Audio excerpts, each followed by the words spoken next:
Dear students, अस्सलाम वालेकुम। मैं हूं सैयद समर अब्बास। आज हम बायोलॉजी पार्ट 1 चैप्टर नंबर 1 से लेक्चर नंबर 9 को स्टार्ट करेंगे। डियर स्टूडेंट्स, हमारा आज का टॉपिक फाइलेटिक लाइनेज के बारे में है। जैसे कि स्टूडेंट्स, आपको पिछले लेक्चर्स में ये बताया गया था कि हमारी अर्थ पे पाए जाने वाले जो मुख्तलिफ किस्म के लिविंग ऑर्गेनिज्म हैं, इनके अंदर होने वाली तब्दीलियों के बाद मुख्तलिफ किस्म के नए लिविंग ऑर्गेनिज्म बनते गए और इसके साथ साथ मुख्तलिफ अदवार में मुख्तलिफ ज़मानों में ऐसे ऑर्गेनिज्म जिनकी डेथ होती गई और वो ज़मीन में दबते गए, उनके बारे में हमने कैसे स्टडी किया, ये तमाम चीज़ें जो आपको मैं बता चुका हूँ।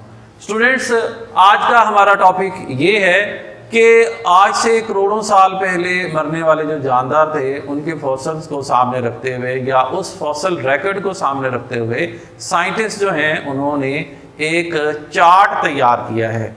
ये चार्ट मुख्तलिफ ज़मानों में पाए जाने वाले लिविंग ऑर्गेनिज्म की ना सिर्फ डिस्ट्रीब्यूशन बल्कि उनकी एज और उस टाइम के बारे में भी बताता है। तो स्टूडेंट्स, आपको पहले मैं एक चीज़ बता दूं, अगर आपके माइंड में ये क्वेश्चन आ रहा हो कि क्या ये चार्ट एक एग्जैक्ट चार्ट है या बिल्कुल करेक्ट चार्ट है, तो स्टूडेंट्स ये अंदाजे से बनाया गया है। इसके अंदर आप कह लें कि बहुत सी ऐसी बातें हैं जो कि अंदाजे से शामिल की गई हैं और बहुत सी ऐसी बातें हैं जिन्हें मुख्तलिफ किस्म के फॉसल्स को स्टडी करने के बाद उनसे डाटा लेकर उससे तैयार किया गया है। तो हम कह सकते हैं कि किसी हद तक ये एक काबिल एतबार चार्ट है। इस चार्ट को हम स्टूडेंट्स फाइलेटिक लाइनेज के नाम से जानते हैं। अब ये जो वर्ड फाइलेटिक लाइनेज है, बेसिकली इसमें दो वर्ड्स हैं, फाइलेटिक और lineage. Phyletic is related to evolutionary or changing and lineage, इसका एक मतलब हमने लिखा है अरेंजमेंट। लाइन एज, आप अगर इसको उल्टा करके पढ़ लें तो आप पढ़ेंगे जी एज लाइन, यानी एज की एक लाइन। तो स्टूडेंट्स, असल में कुछ इस तरह से है कि साइंटिस्ट आज तक पाए जाने वाले जितने भी ऑर्गेनिज्म हैं उनके बारे में एक लाइनेज तैयार कर चुके हैं, उनका एक शजरा नस्ब तैयार कर चुके हैं, जिसकी मदद से वो इस चीज़ को जानने की कोशिश कर रहे हैं कि करोड़ों साल पहले पाए जाने वाले जो लिविंग ऑर्गेनिज्म थे, उनसे जो नए ऑर्गेनिज्म बने वो किस किस तरीके से आगे इवॉल्व होते गए। तो स्टूडेंट्स, यही चीज़ जो है ये एक टाइम चार्ट के अंदर शो की जाती है। मैं आपको एक छोटी सी एग्जाम्पल देता हूँ। मिसाल के तौर पर हम फर्ज करते हैं कि यहाँ एक फर्स्ट लिविंग ऑर्गेनिज्म मौजूद है और इस लिविंग ऑर्गेनिज्म से ये एक ब्रांच निकली। ये ब्रांच आगे चल के स्टूडेंट्स दो ब्रांचेस में डिवाइड हो जाती है। उसके बाद फिर आगे हर एक ब्रांच से दो दो ब्रांचेस निकलती हैं और स्टूडेंट्स आपके सामने एक ऐसा स्ट्रक्चर बनना शुरू हो गया है। It looks like a tree.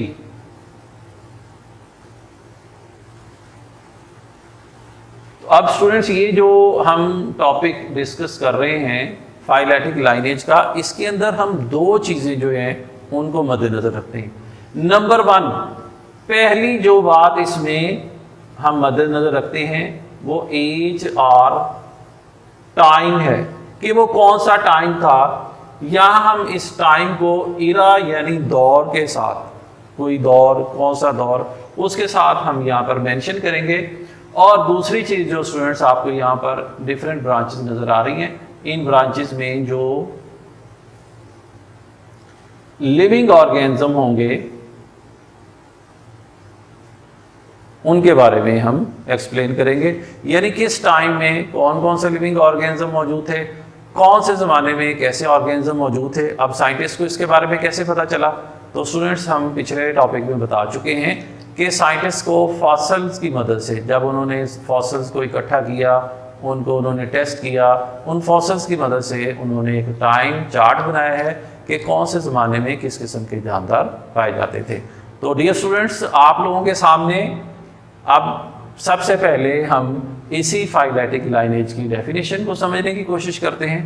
तो फर्स्ट ऑफ ऑल लिखा हुआ है phyletic lineage is an unbroken series, यानी ये जो मैंने डायग्राम बनाई है इसमें मैंने आपको दिखाया है कि जो फर्स्ट वाला स्टेम है उससे आगे फिर दो ब्रांचेस निकली हैं, उस ब्रांच से फिर आगे दो दो ब्रांचेस निकलती जा रही हैं अब अगर हम इनमें से किसी एक भी ब्रांच को यहाँ से कट कर दें तो स्टूडेंट्स आप समझते हैं कि इससे अगली जो ब्रांच है क्या वो डेवलप होगी, तो ऐसा नहीं है। यानी एक फाइलेटिक लाइनेज हमें इस चीज़ के बारे में भी बताता है कि एक स्पीशीज अपने से पीछे जिस लिविंग ऑर्गेनिज्म से ताल्लुक़ रखती है वो उसका ताल्लुक़ अनब्रोकन है। यानी अगर कहीं पर वो उसका ताल्लुक़ टूट जाएगा तो वो स्पीशीज जो है उस लिविंग ऑर्गेनिज्म से हट जाएगी। These species are arranged from the ancestors to descendant। तो स्टूडेंट्स अब आपको ये बताते जाएं, जो एंसेस्टर्स हैं इन्हें हम कहते हैं आबाओ अजदाद,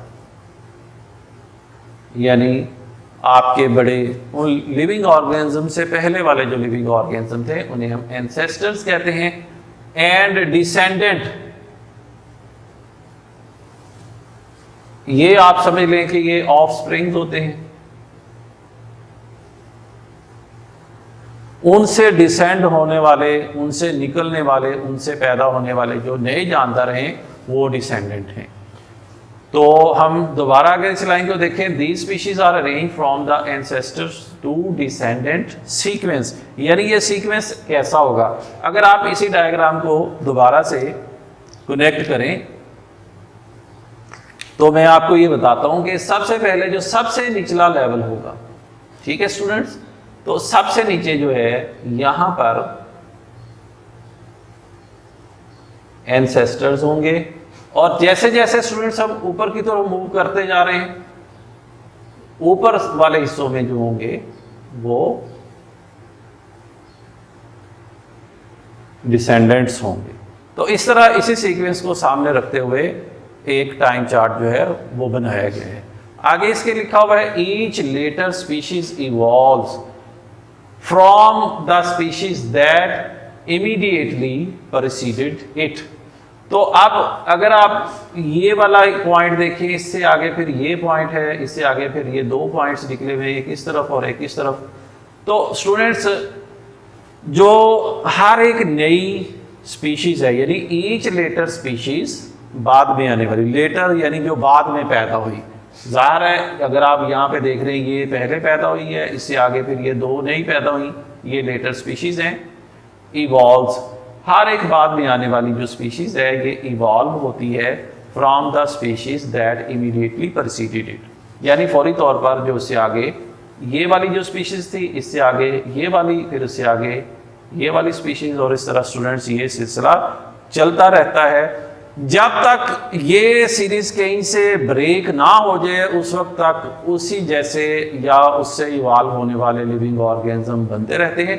और स्टूडेंट्स ऐसा भी होता रहा है कि अगर किसी जगह पर जाकर कोई सीरीज ब्रेक कर गई तो उससे आगे वाले जो ऑर्गेनिज्म हैं उनका हमारे पास कोई ना तो रिकॉर्ड है और ना ही ज़ाहिर है उनकी कोई एग्जिस्टेंस होगी, तो लिहाजा इस टाइम चार्ट से उनको एक्सक्लूड कर दिया जाएगा। अब स्टूडेंट्स हम आते हैं इस टाइम चार्ट की तरफ। आपको इस टाइम चार्ट को समझाने के लिए आपके सामने एक टाइम चार्ट आ रहा है, मैं आपको इसके साथ साथ इसकी एक्सप्लेनेशन करता जाऊंगा। ये है वो टाइम चार्ट। देखिए स्टूडेंट्स, मैं इस टाइम चार्ट को एक्सप्लेन करता हूं, इसके साथ साथ मैं आपको ये बातें समझाता हूं। तो आप लोग देखें, गौर करें। सबसे पहले इस टाइम चार्ट में अगर आप नज़र दौड़ाएं तो आपको इसके बिल्कुल सेंटर में स्टूडेंट्स एक लाइन नज़र आ रही है। इस लाइन की अगर आप राइट साइड पर देखें तो टॉप पर लिखा हुआ है एनिमल्स, और अगर आप लेफ्ट साइड पर देखें तो यहाँ पर प्लांट्स लिखा नज़र आ रहा है। अब अगर आप थोड़ा सा और गौर करें तो आपके बिल्कुल एक्सट्रीमली लेफ्ट साइड पर लिखा हुआ है इरा एंड पीरियड्स। तो स्टूडेंट्स ये जो इरा एंड पीरियड हैं, इसी से आगे हम इसी रो में आ जाएं तो वहाँ पे लिखा हुआ है ईयर्स एगो, यानी आज से कितने साल पहले की बात है, और फिर इसके साथ वही प्लांट्स और एनिमल्स लिखा हुआ है। अब इसके नीचे अगर आप देखें तो फिर सेकंड रो है, थर्ड रो है, फोर्थ रो है। तो स्टूडेंट्स इसको समझने के लिए हमें इस टाइम चार्ट के बिल्कुल निचले हिस्से से, इसके बॉटम से स्टार्ट करना होगा। अब अगर आप देख रहे हैं इस टाइम चार्ट को, इसके बिल्कुल निचले हिस्से में आप देखें तो वहाँ पे आपको नज़र आएगा, बिल्कुल सेंटर में नीचे आप लोग देखें, यहाँ पे लिखा हुआ है first living organism about 3000 million years ago, यानी आज से तकरीबन 3000 मिलियन साल पहले का जो ज़माना था उस वक्त फर्स्ट लिविंग ऑर्गेनिज्म बना। और स्टूडेंट्स आपको याद है मैंने आपको बताया था कि ये जो फर्स्ट लिविंग ऑर्गेनिज्म था ये क्या था भला? जी हाँ, ये प्रोकैरियोटिक सेल था। उसके बाद स्टूडेंट्स इसके अंदर एवोल्यूशन हुई, इसमें तब्दीलियाँ होती गई और फिर हमें हिस्ट्री में मिलता है कि आज से तकरीबन 2000 मिलियन ईयर्स अगो एक ज़माना स्टार्ट हुआ जिसे हम, आप अपने लेफ़्ट साइड पे देखें, बिल्कुल यहाँ पर लिखा हुआ है प्रोटेरोजोइक इरा। इसे आप पढ़ेंगे प्रोटेरोजोइक इरा। इसे आप और तरह से भी पढ़ सकते हैं, यानी प्रोटरोजोइक इरा। अगर आप इसे थोड़ा सा मज़ीद क्लियर करके पढ़ना चाहते हैं तो आप कह सकते हैं प्रोटेरोजोइक या प्रोटरोजोइक इरा। इरा यानी दौर को कहते हैं। स्टूडेंट्स आप देखें कि जो फर्स्ट लिविंग ऑर्गेनिज्म था उससे फिर आगे आपको 3 ब्रांचेस निकलती हुई नज़र आ रही हैं। तो लेफ़्ट साइड पर अगर आप देखें तो लेफ़्ट साइड पे ऊपर बिल्कुल आपको प्लांट्स लिखे नज़र आ रहे हैं, राइट साइड पर बिल्कुल ऊपर आपको एनिमल्स नज़र आ रहे हैं।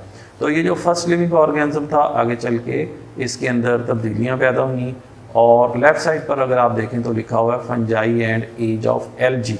तो स्टूडेंट्स आपको यहाँ पर बताते चलें कि फंजाई जो हैं इनका ताल्लुक एनिमल्स के साथ समझा जाता है, जबकि जो एलजी हैं इनका ताल्लुक जो है वो प्लांट्स के साथ समझा जाता है। इनकी न्यूट्रिशन की वजह से एलजी जो हैं ये फोटोसिंथेटिक होते हैं, ऑटोट्रॉफ होते हैं, लेकिन जो फंजाई हैं स्टूडेंट्स ये हेटरोट्रॉफ्स हैं, इस वजह से इन्हें एनिमल्स के साथ कंसीडर किया जाता है। लेकिन स्टूडेंट्स एक और बात भी याद रखें कि फंजाई के अंदर सेल वॉल मौजूद है जो कि प्लांट्स का एक हिस्सा होती है। तो इसलिए इसके बारे में आपकी बुक के अंदर चैप्टर नंबर 8 में जाके डिटेल से फंजाई के बारे में भी बताया जाएगा। अब देखते हैं राइट साइड पर। तो स्टूडेंट्स राइट साइड पर लिखा हुआ है कॉमन वर्टिब्रेट एंसेस्टर्स, यानी कि आपको ये मैट्रिक में समझा दिया गया था कि वर्टिब्रेट्स कैसे होते हैं। तो स्टूडेंट्स ऐसे लिविंग ऑर्गेनिज्म जिनके अंदर रीढ़ की हड्डी पाई जाती है, वर्टिब्रल कॉलम पाया जाता है, उन्हें वर्टिब्रेट्स कहते हैं। और यहाँ पर यही वो दौर है जब वर्टिब्रेट्स के जो कॉमन एंसेस्टर्स या आबाओ अजदाद हैं उनका आगाज़ हुआ। उसके बाद आगे दरमियान में लाइन आ जाती है। अब अगर हम लेफ़्ट साइड पर आ जाएं बिल्कुल, तो स्टूडेंट्स हम इस चार्ट को नीचे से ऊपर की तरफ समझेंगे। सबसे नीचे अगर आप देखें आपके लेफ़्ट साइड पर जहाँ पर लिखा हुआ था प्रोटरोजोइक इरा या प्रोटेरोजोइक इरा, तो स्टूडेंट्स ये कितने साल पहले की बात है? 2000 मिलियन ईयर्स अगो। तो अब ये पहला दौर था। उसके बाद स्टूडेंट्स आप देखें उससे ऊपर दूसरा दौर है। ये जो दूसरा दौर है स्टूडेंट्स इन्हें 6 इक्वल पार्ट्स में डिवाइड किया गया है। जो सेकंड इरा है उसका नाम है पैलियोजोइक इरा। हाँ जी, दोबारा से स्पेल कर लेते हैं, पैलियोजोइक इरा। तो स्टूडेंट्स ये पैलियोजोइक आपको याद आया गया होगा पैलियंटोलॉजी। जी हाँ, ये पैलियंटोलॉजी से ही रेलिवेंट है पैलियोजोइक इरा। तो पैलियोजोइक इरा में सबसे पहला जो टाइम है, मैंने कहा था हम नीचे से ऊपर की तरफ जाएंगे, तो वो है कैम्ब्रियन इरा। कैम्ब्रियन, तो स्टूडेंट्स कैम्ब्रियन जो है ये आज से 600 मिलियन ईयर्स पहले की बात है। उसके बाद आते हैं ऑर्डोविशियन इरा, ये 500 मिलियन ईयर्स पहले की बात है। तो अगर आप इसी चार्ट पे थोड़ा सा राइट साइड पे जाके देखें तो जहाँ पे fungi and age of algae लिखा हुआ है, यहाँ पर आपको एक हिस्सा थोड़ा सा बल्कि सा मोटा सा हिस्सा जो है वो होता हुआ नज़र आ रहा है। आप इसे लेफ़्ट साइड के ऊपर जहाँ पे टाइम लिखा हुआ है उसके साथ कंपेयर करते जाएं तो आपको नज़र आ रहा है कि उस वक्त किस किस्म के प्लांट्स मौजूद थे। उसके बाद स्टूडेंट्स साइलूरियन इरा, ये आज से 440 मिलियन ईयर्स पहले की बात है। ये हम प्लांट्स वाली साइड को डिस्कस कर रहे हैं कि सबसे पहले फंजाई और एलजी थे, उसके बाद फिर टाइम गुजरता गया। साइलूरियन इरा के बाद स्टूडेंट्स आ जाता है डिवोनियन इरा। तो डिवोनियन टाइम जो है ये तकरीबन आज से 400 मिलियन ईयर्स एगो का है। और स्टूडेंट्स ये वो टाइम था जब फर्न्स जैसे जो प्लांट्स थे वो बनना शुरू हुए। उसके बाद स्टूडेंट्स ये टाइम मज़ीद गुजरता रहा और अब हम आते हैं कार्बोनिफेरस। ये कार्बोनिफेरस जो है ये लफ्ज़ कार्बन से निकला है, जैसे आप कहते हैं कार्बन तो वैसे ही कार्बोनिफेरस, यानी ये ज़्यादातर जो रॉक्स वगैरह, कोयला वगैरह या इससे रेलिवेंट जितने अभी ज़माना था, चट्टानों को खोदा जा रहा था, चट्टानों के अंदर फॉसिल्स मौजूद थे, तो ये वो ज़माना है जो 350 मिलियन ईयर्स अगो का है। उसके बाद आता है Permian era. Permian era students इस वजह से ख़ास तौर पे समझा जाता है कि यही वो टाइम है जब 2270 मिलियन ईयर्स अगो जिम्नोस्पर्म जैसे जो लिविंग ऑर्गेनिज्म थे वो फर्न्स से बनना शुरू हुए। यानी अगर आप इस सीक्वेंस को देखें तो पहले एल्गी थे, एल्गी से फिर फर्न्स बन गए, फर्न्स से फिर जिम्नोस्पर्म्स बन गए। आपने मैट्रिक में जिम्नोस्पर्म्स को पढ़ा था कि ये ऐसे प्लांट्स होते हैं जिनके अंदर नेकेड सीड्स पाए जाते हैं, ये कोनिफर्स के नाम से भी जाने जाते हैं। आप स्टूडेंट्स हम देख रहे हैं कि ये जो सेकंड वाला इरा था जिसे हम पैलियोजोइक इरा के नाम से जानते हैं, इस इरा में जब ये इरा ख़त्म हो रहा है तो जिम्नोस्पर्म्स का स्टार्ट हो चुका है।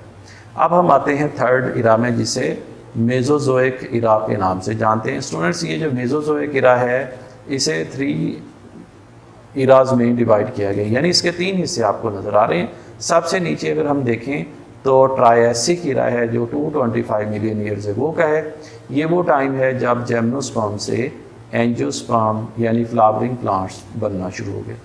आप इस चार्ट में जो जिम्नोस्पर्म और एंजियोस्पर्म वाला पोर्शन बना हुआ है, किसी जगह पर ये नोकदार आपको नज़र आ रहा है, किसी जगह पर ये आपको ज़्यादा मोटा नज़र आ रहा है, किसी जगह पर ऊपर जाकर ये बारीक हो रहा है। तो स्टूडेंट्स जिस जगह पर ये नोकदार है वहाँ पर आप समझे कि उस वक्त इन लिविंग ऑर्गेनिज्म की पॉपुलेशन बहुत कम थी। आहिस्ता आहिस्ता फिर ये फैलते जा रहे हैं, इनकी पॉपुलेशन ज़्यादा होती जा रही है और फिर जहाँ पे जाके ये दोबारा इकट्ठे हो रहे हैं तो इसका मतलब है कि इनकी पॉपुलेशन में कमी होती जा रही है। तो स्टूडेंट्स ट्रायसिक के बाद आता है जुरासिक। तो जुरासिक जो है ये एक ख़ास दौर है। इसे बाज़ बच्चे ऐसे होंगे जिन्होंने जुरासिक पार्क के नाम से फिल्म भी देखी होगी। वैसे फ्रांस में एक पहाड़ी सिलसिला है उसे भी जुरासिक का नाम दिया जाता है। तो स्टूडेंट्स ये आज से 180 मिलियन ईयर्स पहले का ज़माना है। इस ज़माने में स्टूडेंट्स जो एंजियोस्पर्मिक और यानी फ्लावरिंग प्लांट्स बन चुके थे वो बड़ी तेज़ी से अपनी तादाद में इजाफा कर रहे थे। और फिर जुरासिक के बाद जो टाइम आता है ये आता है क्रेटेशियस। ये आज से 135 मिलियन ईयर्स अगो का ज़माना है। अब स्टूडेंट्स ये थर्ड इरा जो है इसके बाद फाइनल फोर्थ इरा जिसका हम भी हिस्सा हैं। अगर हमसे ये पूछा जाए कि हम कौन से इरा में पाए जाते हैं तो हम पाए जाते हैं, अब ये जो फर्स्ट वाला सबसे ऊपर लिखा हुआ है इरा नंबर 4 है जिसे हम कहते हैं सीनोजोइक इरा। स्टूडेंट्स ये जो सीनोजोइक इरा है इसके 2 हिस्से हैं, एक है क्वाटरनरी और दूसरा है टर्शरी। तो पहले हम देखेंगे टर्शरी को। टर्शरी और क्वाटरनरी इरा जो है that is the part of cenozoic era और ये आज से 70 मिलियन ईयर्स है वो पहले की बात है। इस ज़माने में हमें नज़र आ रहा है कि एंजियोस्पर्म्स यानी फ्लावरिंग प्लांट्स बहुत ज़्यादा हो चुके हैं, जबकि जिम्नोस्पर्म्स पहले की निस्बत कम हो चुके हैं और फर्न्स जो हैं वो भी अब पहले की निस्बत कम हो चुके हैं। अब जो चौथी चीज़ हमें नज़र आ रही है वो है एल्गी। तो हमें इस चार्ट में अगर हम कार्बोनिफेरस इरा से ऊपर आएँ तो हमें एल्गी की तादाद में कोई कमी बेशी नज़र नहीं आ रही। ये चार्ट में बिल्कुल स्मूथली ऊपर की तरफ जा रहा है। अब स्टूडेंट्स आते हैं राइट साइड की तरफ। तो स्टूडेंट्स राइट साइड पर हमें नज़र आ रहे हैं एनिमल्स का पोर्शन। तो अगर हम इसी चार्ट को मद्देनज़र रखें तो हमें सबसे पहले 2 चीज़ें जो हैं वो एक दूसरे के तकरीबन क्लोज नज़र आती हैं। लेकिन स्टूडेंट्स साइंस जो है वो फॉसिल्स के ऊपर बेस करके जो चार्ट बना चुकी है उसके मुताबिक सबसे पहले फ़िश जैसे ऑर्गेनिज्म जो थे वो प्रोड्यूस हुए।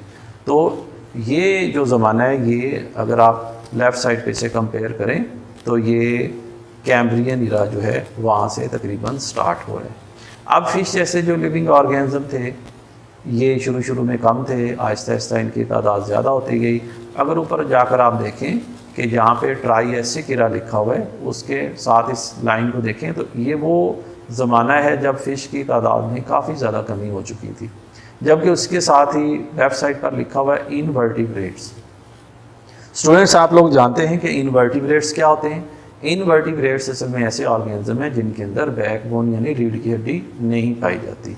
तो स्टूडेंट्स, ये जो इनवर्टिब्रेट्स हैं, ये अब शुरू में अगर आप देखें तो जो ऑर्डोविशियन ईरा था उस वक्त इनका आगाज़ हो रहा है, यानी फ़िश का आगाज़ कब हुआ? कैम्ब्रियन ईरा में। जबकि जो इनवर्टिब्रेट्स हैं ये ऑर्डोविशियन ईरा में इनकी तादाद में आहिस्ता आहिस्ता इजाफा हो रहा है, और ये भी ट्राइएसिक टाइम में आके कुछ कम हो गए। लेकिन अगर हम देखें तो आज से 180 मिलियन ईयर्स पहले, जिसे हम जुरासिक टाइम कहते हैं, उसके बाद इनवर्टिब्रेट्स की तादाद में इजाफा होता जा रहा है, और इस वक्त हमें नज़र आ रहा है कि सीनोज़ोइक ईरा में प्रेजेंट टाइम में इनकी जो तादाद है वो बहुत ज़्यादा हो चुकी है। जबकि इसी तरह ट्राइएसिक टाइम के बाद फ़िश की तादाद में भी मुसलसल इजाफा होता जा रहा है। इसी चार्ट में स्टूडेंट्स जब हम मज़ीद ऊपर आते हैं तो हमें नज़र आता है कि इसके बाद इवाल्व होने वाले जानदार जो थे वो एम्फीबियंस थे, यानी ये एक टाइम सीक्वेंस है। सबसे पहले फ़िश, जैसे फ़िश हैं इस तरह के ऑर्गेनिज्म बने, उनसे फिर कुछ सिंपल इनवर्टिब्रेट्स जो बने, उनसे फिर आगे एम्फीबियंस बने। एम्फीबियंस ऐसे ऑर्गेनिज्म होते हैं स्टूडेंट जो कि वाटर और लैंड दोनों पर ही गुजारा कर सकते हैं। अब ये जो एम्फीबियंस हैं इनकी एक सिंपल सी एग्जांपल जो है वो फ्रॉग्स हैं, टॉड्स हैं, सैलेमेंडर्स वगैरह हैं, ये इसकी एग्जांपल समझी जाती है। अब स्टूडेंट्स अगर आप इस चार्ट को देखें, लेफ़्ट साइड पर आप मैच करें, तो एम्फीबियन जो हैं इनका आगाज़ डिमोनियन टाइम में होता है, और उसके बाद आहिस्ता आहिस्ता इनकी तादाद में इजाफा हो जाता है, और परमियन टाइम में ये जाकर अपने पीक पर पहुंच जाते हैं, इनकी तादाद बहुत ज़्यादा हो जाती है।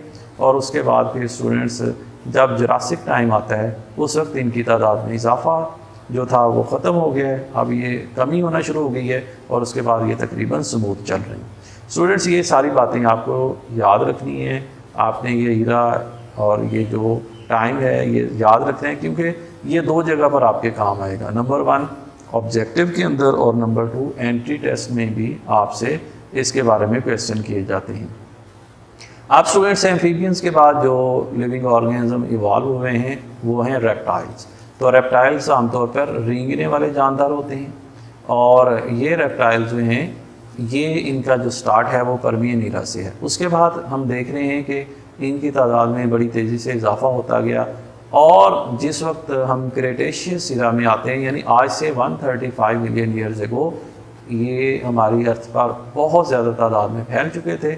उसके बाद अचानक एक नामालूम तब्दीली की वजह से, जिसे कि आम तौर पर बाज़ जगहों पर बताया गया है कि आज से कई करोड़ साल पहले हमारी ज़मीन के साथ एक बहुत बड़ा प्लैनेट आकर टकराया, एक मेटियोर आकर टकराया। इसके टकराने से ज़मीन के ऊपर मौजूद बहुत से जो डायनासोर्स थे वो मर गए, और उनकी तादाद में बहुत ज़्यादा कमी हो गई। तो इस तरह हमें ऊपर नज़र आ रहा है कि ये चार्ट बहुत जल्दी शॉर्ट हो गया, और रेप्टाइल्स ऊपर जाकर काफ़ी ज़्यादा कम हो गए। अब स्टूडेंट्स, इन्हीं रेप्टाइल से जो अगली चीज़ इस सीक्वेंस के मुताबिक इवॉल्व हो रही है, पैदा हो रही है, वो है स्टूडेंट्स मैमल्स। तो मैमल्स जो हैं ये तकरीबन उसी ज़माने में पैदा हो रहे हैं जो कि पैलेओज़ोइक ईरा और ट्राइएसिक टाइम का स्टार्ट है।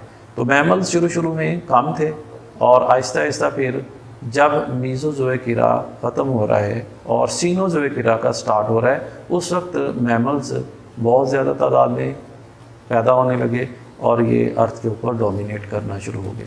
इसी के साथ साथ यही वो टाइम है जब बर्ड्स जो हैं उनकी तादाद में भी इजाफा हो रहा है। तो स्टूडेंट्स, ये वो चार्ट है जिसकी मदद से हमने प्लांट्स और एनिमल्स की ना सिर्फ एवोल्यूशन के बारे में समझा, बल्कि ये भी देखा कि किस ज़माने में और किस वक्त इनकी तादाद कितनी थी। तो स्टूडेंट्स, अब उम्मीद है कि आपको ये बातें समझ आ चुकी होंगी। आपने इस चार्ट को अच्छे तरीके से देख लिया है, और अगर आपको इस चार्ट में किसी किस्म की कोई प्रॉब्लम हो तो आप मुझसे रब्ता कर सकते हैं, मुझसे इसके बारे में समझ सकते हैं। इंशाल्लाह नए लेक्चर के साथ दोबारा हाज़िर होंगे। तब तक के लिए अल्लाह हाफिज़ एंड स्टे हैप्पी।